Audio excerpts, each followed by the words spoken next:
Olá, meninos, como vocês estão? Eu espero que muito bem. Como que foi as férias de vocês? Vocês se divertiram? Passearam? Não é ficar em casa, que agora é um período de ficar em casa e se proteger, porque essa doença é muito séria. Meninos, ainda estamos no regime não presencial. Esse momento está sendo de aprendizado tanto para nós professores quanto para vocês alunos. Então eu preciso que vocês tenham muito empenho e dedicação durante as aulas e na realização das atividades propostas. Então, meninos, muito cuidado com o acúmulo de atividades, deixa tudo em dia, escuta os tutores de vocês, procure se necessário, conversa com eles se tiver algum problema, para a gente passar por esse período com o máximo de aprendizado que nós pudermos conseguir. Essa semana a gente vai fazer uma revisão dos conteúdos já trabalhados. E na aula de hoje nós vamos falar sobre bipolar, o mundo bipolar e o mundo multipolar. Então vamos lá. Nova ordem mundial, do mundo bipolar à multipolaridade. Vamos entender com calma o que cada um desses termos quer dizer. Primeiro, o que é uma nova ordem mundial? Por que ele era bipolar e se transformou em multipolar? O que é cada um desses termos? Primeiro, quando eu falo de uma nova ordem mundial, eu estou falando de um plano, se refere a um plano geopolítico internacional, das correlações de poder e força entre estados nacionais após o final da Guerra Fria. Como nós já conversamos nas aulas anteriores, durante a Guerra Fria nós tínhamos duas superpotências, potências bélicas com poder de armamento, Estados Unidos e União Soviética. Os Estados Unidos, um país capitalista, União Soviética, um país socialista, bipolar, então duas potências, tá? Só que após a queda do regime socialista, teve uma nova organização. Não era mais um mundo bipolar. Como que aconteceu isso? Vamos lá. Primeiro, por que teve a queda do socialismo? Dois fatores são principais. Primeiro, a queda do Muro de Berlim, que dividia a Alemanha, e o esfacelamento da União Soviética. Como ela era um país socialista, ela não tinha um desenvolvimento tecnológico muito grande, estava afetando o desenvolvimento social das pessoas. Então, isso tudo causou o esfacelamento da União Soviética. E, com a queda do socialismo, nós tivemos a necessidade de uma nova configuração política. Tá. Então, se eu tenho o fim do socialismo, o que vai sobressair? Os Estados Unidos, um país capitalista. Olha lá, a soberania dos Estados Unidos e do capitalismo se estendeu por praticamente todo o mundo. E a OTAN, que a gente já estudou, a Organização do Tratado do Atlântico Norte, se consolidou como o maior e mais poderoso tratado militar internacional. Então, eu tenho o fim de uma ordem bipolar, ou seja, após o fim da Guerra Fria. O que foi a Guerra Fria? Foi conflitos indiretos, não teve um conflito de fato entre a União Soviética e os Estados Unidos, não teve. Só que elas tiveram aqueles impasses indiretos, teve a Guerra do Vietnã, por exemplo. Participaram, mas não foi uma guerra de fato entre os Estados Unidos e a União Soviética. Foi uma Guerra Fria. Então, já que acabou essa ordem bipolar, como que a gente vai chamar essa nova configuração política que está acontecendo agora? Estudiosos apontam três designações, três nomes diferentes, e a gente vai entender cada um deles agora. Primeiro, unipolaridade. Essa unipolaridade ela está se referindo ao poder militar, como na época da Guerra Fria. Essas duas potências, elas eram potências porque elas tinham poder militar, elas tinham poder bélico, então elas eram potências. Então, baseado nesse conceito, o mundo ele é unipolar. Por quê? Porque agora eu tenho uma potência, os Estados Unidos, ele é soberano e não tem a possibilidade de outro país rivalidar com ele nesse ponto. Então, se eu pensar no ponto militar, a minha organização política ela é unipolar, ou seja, eu tenho um país, uma potência, tá? Então é por isso que é unipolaridade.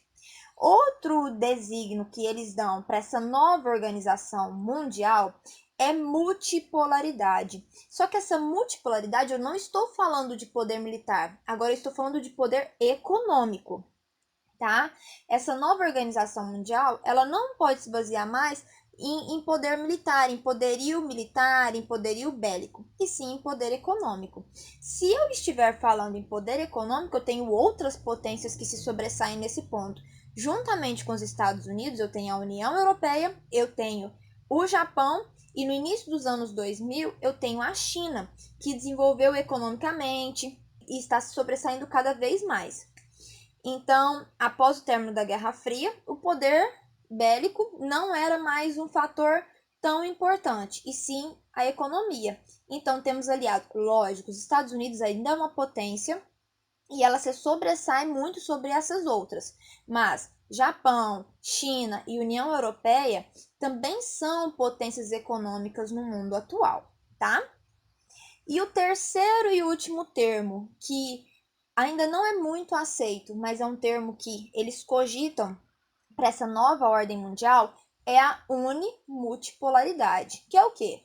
Ele vê o conceito militar e o econômico junto. Por isso que ele é uni, porque se refere à supremacia militar dos Estados Unidos, e ele é multi, porque ele vê as potências econômicas.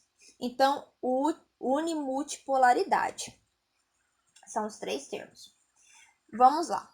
E diante dessa nova ordem mundial, também temos uma mudança de hierarquia internacional. Porque antes o mundo, presta atenção, ele era classificado como: o primeiro mundo eram os países capitalistas desenvolvidos, o segundo mundo, os países socialistas desenvolvidos, e o terceiro mundo, países subdesenvolvidos e emergentes. Mas agora eu não tenho mais os países socialistas, então eu não tenho mais segundo mundo. Como que vai ficar essa nova divisão? Então ficou o seguinte: agora está dividido entre norte, que são os países envolvidos. Nós vimos esse mapa quando a gente falou sobre, se eu não me engano, globalização. São os países do norte, países desenvolvidos, e países do sul, subdesenvolvidos. Vamos olhar o mapa novamente. Olha só. Essa linha vermelha está dividindo os países do norte e do sul. Acima, países desenvolvidos, então ali eu tenho Estados Unidos, Canadá, Europa Ocidental, Europa Oriental, Japão e Oceania, que estão acima. E abaixo eu tenho os países subdesenvolvidos, né? América Latina, África. Então, qual é o primeiro ponto que vocês devem observar? Que essa não é uma divisão cartográfica. Se a gente for olhar, então a Oceania está no lugar errado, porque ela fica na parte norte. E ela está classificada como um país que está na zona do sul, então está errado. Gente, então, essa divisão não é uma divisão cartográfica, ela é uma divisão econômica. Então, os países que estão acima dessa linha vermelha, os países desenvolvidos. Países subdesenvolvidos, abaixo dessa linha vermelha. E além disso, a gente pode visualizar também esses círculos azuis são as áreas de influência. Por exemplo, os Estados Unidos, que é um país desenvolvido, ele tem influência sobre toda essa parte azul circulada, a primeira parte azul. A União Europeia, que é o país desenvolvido, ele tem influência sobre toda essa região africana, subdesenvolvida, Europa Ocidental e Europa Oriental. E a influência do Japão pega aí a Oceania. Nós devemos fazer uma observação. Mesmo os Estados Unidos está só naquele círculo, hoje a gente sabe que ele tem influência sobre várias partes do mundo, tá? Então, essa é a mudança de hierarquia no mundo atual, nessa nova organização mundial. Um último ponto que a gente tem que falar nessa aula é sobre essa guerra ao terror. Acreditava-se que o socialismo e o capitalismo colocassem fim a esse impasse, nós viveríamos um momento de paz. Não teriam conflitos, não teriam guerra, estaria tudo resolvido. Por quê? Porque após o fim da Guerra Fria, os Estados Unidos ficaram isolados como uma supremacia bélica e não tinha ninguém que poderia vir contra ela. Só que hoje nós podemos ver que isso não é uma verdade absoluta. Por quê? Em 2001, os Estados Unidos se deparou com um novo inimigo. No governo do George W. Bush, teve o atentado do 11 de setembro, que foi atribuído à organização terrorista da Al-Qaeda. E os Estados Unidos, eles foram em busca dos responsáveis pelos ataques e investiram em poder bélico e militar para ir contra esse inimigo. Então, quando a gente para pensar, essa questão de paz, ela realmente ela não se instaurou, a paz não se instaurou. Então, vamos lá, meninos. A gente fez uma breve retomada sobre alguns conceitos que a gente já tinha trabalhado, a gente viu essa nova organização mundial. Agora a gente vai para os exercícios. Vocês vão pegar o caderno de geografia e vocês vão fazer o cabeçalho. Vocês vão colocar a REAMP, a primeira aula de geografia. Vocês vão colocar o nome do CPI, o componente curricular, o seu nome, série, turma, professor e data. Meninos, a partir de agora é de extrema importância que o cabeçalho de vocês esteja no caderno dessa forma, tá? Para comprovar as atividades de vocês. Se você teve alguma dúvida em algum conceito, reveja o vídeo. Se você conseguir fazer o exercício sozinho, tudo bem, não precisa copiar, é só responder no caderno. Eu vou ler com vocês agora, vou explicar um pouquinho, se você conseguir fazer sozinho, tudo bem. Se não, eu vou estar em videoconferência, vou mandar o link para você no WhatsApp depois que você assistir esse vídeo, e é só você entrar lá que eu te ajudo a fazer os exercícios, tá? Primeiro vamos ler um por um, que aí vocês conseguem, para ver se vocês conseguem fazer. A primeira questão. Sabe-se que a Guerra Fria, no século XX, pós-Segunda Guerra Mundial, foi marcada por um contexto de constantes ameaças atômicas e guerras indiretas entre Estados Unidos e o URSS, que é a União Soviética. Nós falamos isso, que é a Guerra Fria. Como foi a Guerra das Coreias e a Guerra do Vietnã. Foram guerras indiretas. Logo que houve o encerramento do mundo bipolar, ou seja, esse conflito entre capitalismo e socialismo, na Guerra Fria, imaginou-se que o mundo entraria em um momento de paz e prosperidade, foi o que acabamos de falar. Ou seja, que as ameaças e conflitos entre nações decorrentes desse contexto não mais aconteceriam. Porém, nessa questão, pedimos que você mostre que esta hipótese estava errada. Deste modo, apresente algum conflito ou atentado entre nações que não corrobora com essa hipótese. A gente já falou isso durante a explicação, então essa tá facinho de fazer. Se você tiver dúvida, vamos na videoconferência que eu vou te ajudar. 2. Se durante a Guerra Fria o mundo estava dividido entre leste socialista e oeste capitalista, e dividido em primeiro, segundo e terceiro mundos, como o mundo ficou dividido ou as nações passaram a ser classificadas economicamente no mundo multipolar? Foi aquela hora que a gente falou no mapa. Como que ficou agora dividido? Só isso. A número 3 é de marcar, mas como vocês já sabem, tem que copiar a opção correta no caderno. Então, número 3. A nova ordem mundial ou nova ordem geopolítica mundial, a gente está falando da mesma coisa, consiste no plano geopolítico internacional das correlações de poder e força entre os estados nacionais durante o fim da Guerra Fria. Ou seja, durante a Guerra Fria nós tínhamos um mundo bipolar.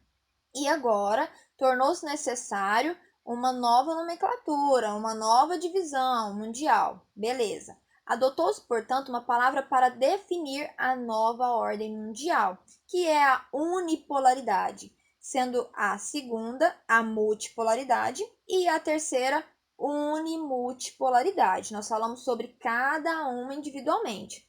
Essa unipolaridade pode referir-se a quê? A mudanças na hierarquia internacional para designar os múltiplos centros de poder. B. Ao aumento da extensão da área de influência econômica. Letra C. A emergência de reclassificação de desenvolvimento tecnológico. Ou letra D. A soberania político-militar dos Estados Unidos como medida de poder no mundo economicamente multipolar. Qual que vocês acham que é a opção correta? Então, meninos, essa foi a aula de hoje. Se tiver alguma dúvida em relação ao conteúdo, volta o vídeo, assiste novamente. Não conseguiu compreender? Entra no WhatsApp e entra no link da videoconferência que eu vou te ajudar a resolver. Não vamos ficar com dúvida, vamos sanar todas as dúvidas agora, desenvolvam todas as atividades propostas, tá bom? Vamos deixar tudo em dia. E a importância agora, o que a gente tem que dar importância agora é o aprendizado de vocês, tá bom? Então, até a próxima aula e tchau!